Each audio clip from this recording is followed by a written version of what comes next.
In spite of huge investments in various poverty alleviation programs by governments in Nigeria over time, over 58 million Nigerians are still considered poor, with a recent release ranking Nigeria as one of the countries housing the poorest people in the world. In this special report, correspondent Charles Ibe takes a look at the efforts of an agency of government saddled with the responsibility of enumerating poor and vulnerable households in Nigeria. The report. Worried by the rise in poverty among Nigerians in spite of the huge economic gains recorded by the country in years gone by, the federal government, in its bid to ensure effective implementation of poverty alleviation and intervention programs, perfected plans to establish a national social register for poor and vulnerable Nigerians. The National Social Register is an information gateway for potential eligible poor households into any social intervention. The initiative saw the establishment of the National Social Safety Nets Coordinating Office with the objective to develop a national social registry of poor and vulnerable households in Nigeria under an expanded National Social Safety Net system.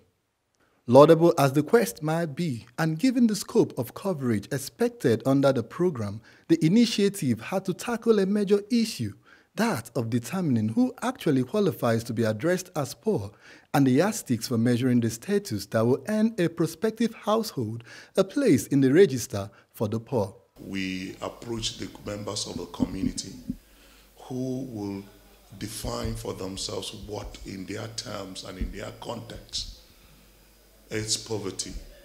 And then they will go ahead to identify the poor and vulnerable households in the community.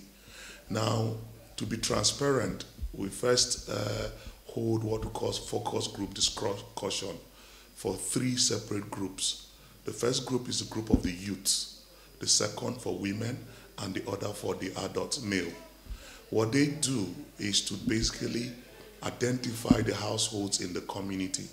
Now we bring all of them together in a plenary, all these 3 different groups, the three different lists, and we harmonize. We take a copy of that list to our team we call the enumerators. This set of people then come and then enumerate each and every household that have been identified into what we call our register. And through an automated system, we'll go to the 3rd targeting mechanism, which we call the proximity test, which then rank these households from the poor to the poorest.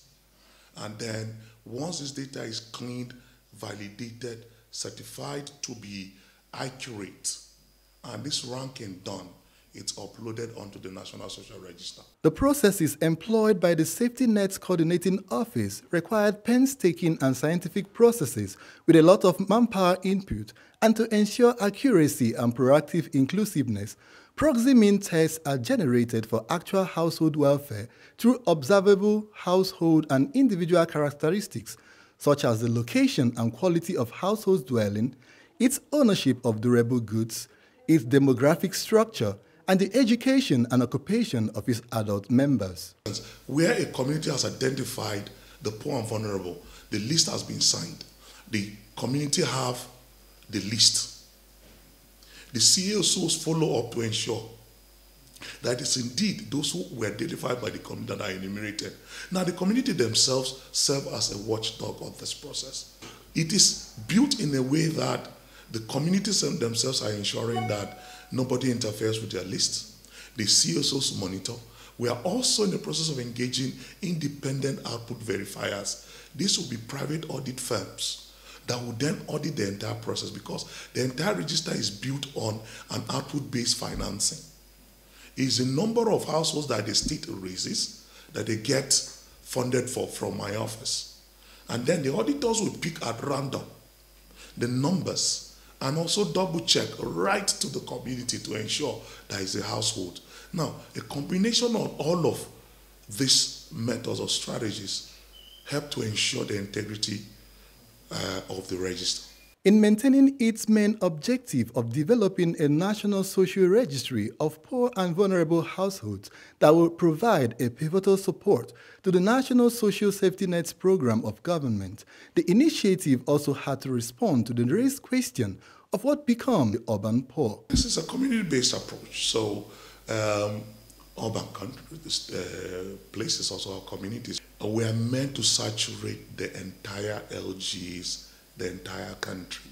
Every community in every LG, every political ward, in every LG of the country is to undergo this process. Having successfully started its enumeration in states across Nigeria, the efforts of the agency, which is a crucial aspect in the quest for poverty alleviation in the country, seeks the cooperation of all stakeholders in the Nigerian project to ensure the success of the overall target and the laudable goals of poverty alleviation in Nigeria. So building of the social register is not an intervention.